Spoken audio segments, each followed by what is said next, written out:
Just have to stay where you can see him turning his head right now. He's looking around. I'm just going to look through my binoculars.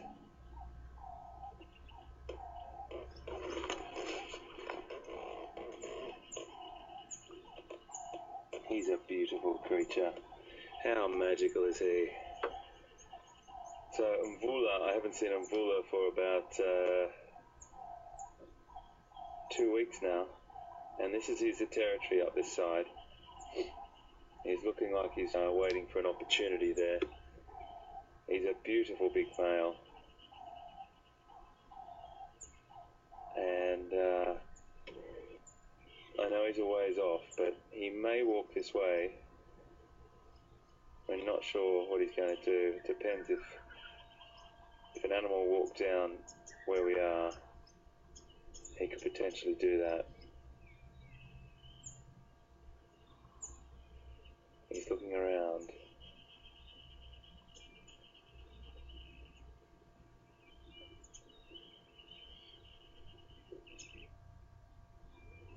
He's definitely positioned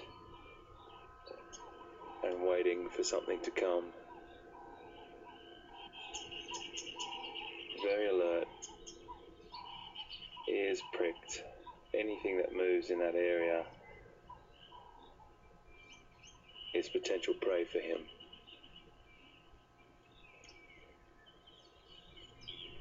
And that's a leopard's magnificent ability to be patient and just ambush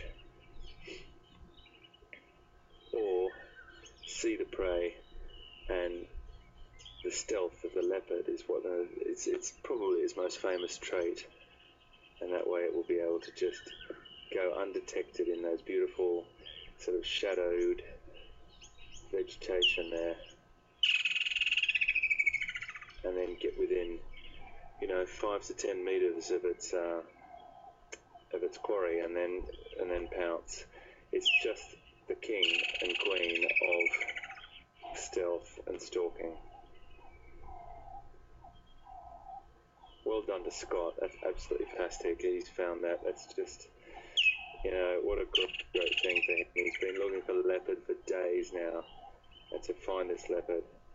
Really, really apologise about the signal breakup and the dropouts, everyone. We so apologise, but we just have sometimes the odd morning where the weather conditions or whatever it is, there's a gremlin in the system, and it will give us a little bit of grief. But we get round there and we get there in the end. But as we drove down here, Jason spotted it, and that's fantastic to hear and see. One Jack.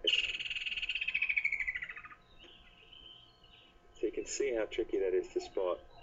We're driving, I mean, it is a ways off. It's probably about 30-40 meters away. He's sitting. We're just going to sit with him and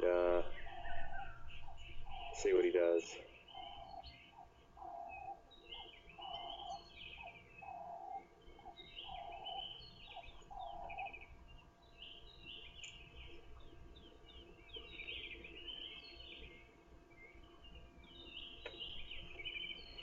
Just going to give our controller a call, folks. So if I'm just talking a little bit in the background while we're watching here, I want to try and let some other radios know about it, his location, and if some other people want to come and see. It's really important that we do that. So just bear with control. Just on Juma, talk to Texan and Juma radios and anyone else, just to let them know that we have a leopard sighting, and it is in Mvula. And our location, please, mate. Thanks, mate. Just because my comms are very, very bad from here, I cannot communicate from location. No. Thanks, mate. Standing by.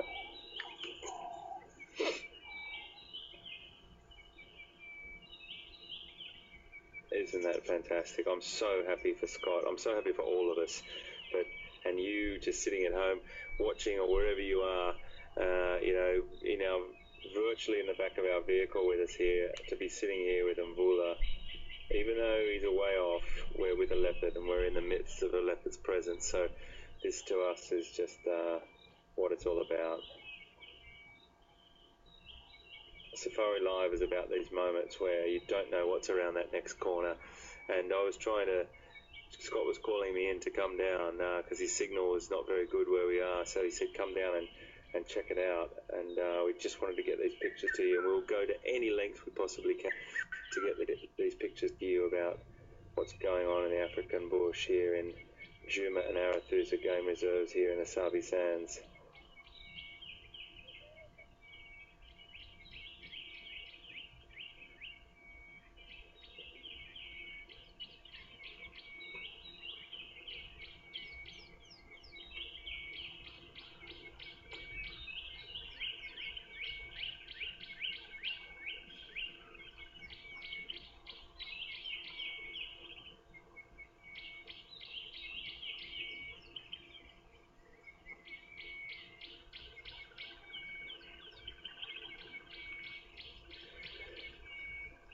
I just got a lovely question from, I just want to double check the lady's name, Control. Is it Tamira or Kamira?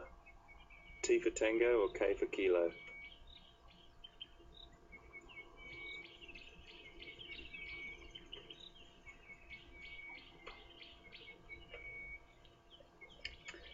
Control, do you copy?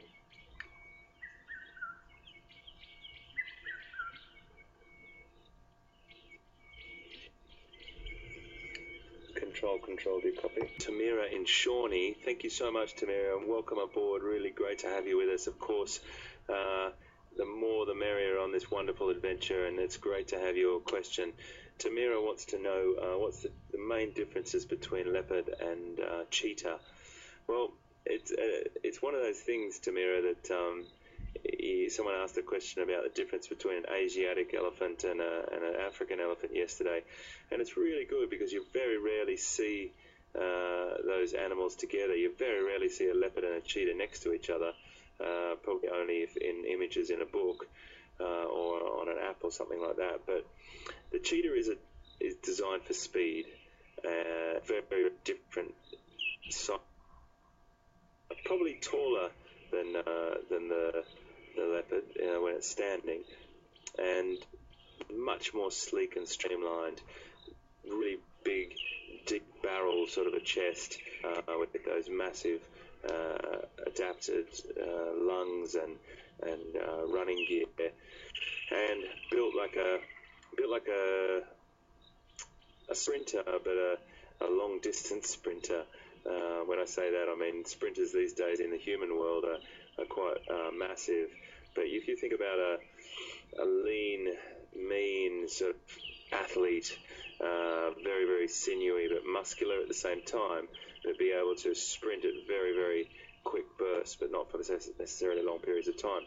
Whereas the leopard is much more built for stealth and power. So I'd probably compare that to a middle distance runner. Very thick set in the upper body and in the hindquarters, but a much more sort of all-round athlete. They have two different strategies. The leopard will definitely use its stealth, its ability to stalk, and its ability to find its prey by its camouflage, lurking through those shadows and stalking like it's like watching poetry in motion. Really, it's just like so fluid.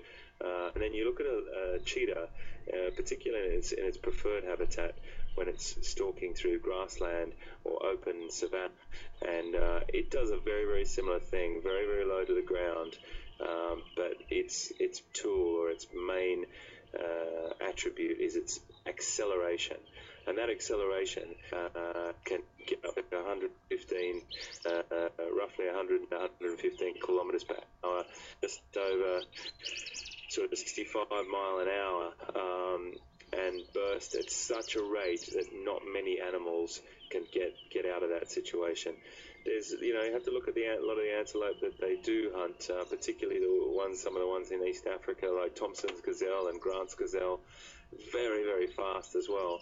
But if the ratio to the distance that the animal gets up to its prey, the cheetah gets up to its prey, is sort of in that no-go zone for the animal, it just can't escape that acceleration. So the cheetah's idea is to try and get as close as it possibly can and use that acceleration to overwhelm its prey, and that's how they work.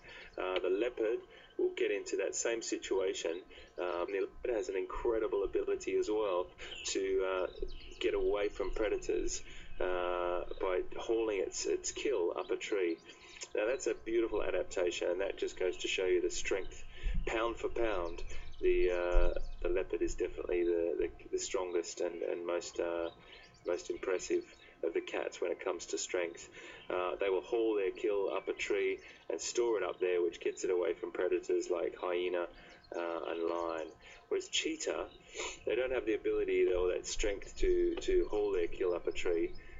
So what they'll do is they've got an incredible ability to gorge themselves on their kill very, very quickly. They can eat up to sort of 15 so it's done to 40 pounds of meat in one sitting. They'll put down as quickly as they possibly can to make sure that they get the most nutritious organs and most nutritious parts of the animal before a predator, another pressure species like potentially leopard, but more likely lion and hyena, come and steal that kill off the cheetah.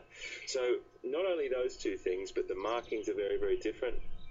The leopard has rosettes, which are like a circle or a beautiful sort of circular shape with a gap in the middle, which gives them their beautiful, unique sort of coat. And then the has just black spots on that fur. That's probably the two main differences. The head shape is very different as well.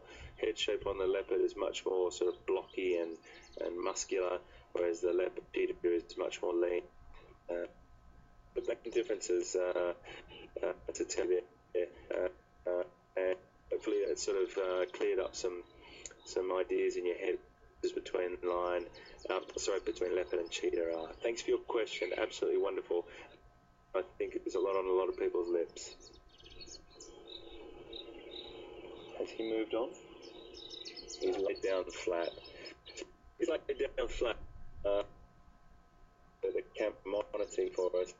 He's laid down flat. I think he's just flat up on the ground. You can just he's at the bottom of the screen, and he may pop his head up when we start the vehicle. But I think we'll leave him be because we can't do much more than that at this point. I can't drive onto that reserve. We don't have traversing rights there, so I'm going to potentially go to Buffalo Shook Dam. I'm just going to check with control and see how Scott's signal is, folks. So just bear with me. Control, do copy.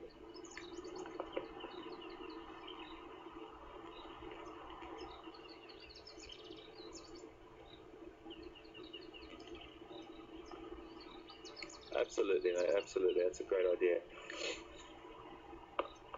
Okay, folks.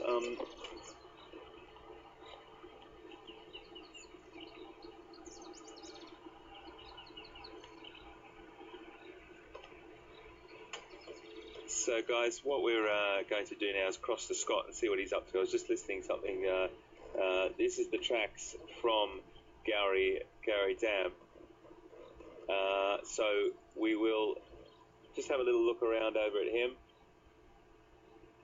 and we're going to cross to Scott and see what Scott's up to.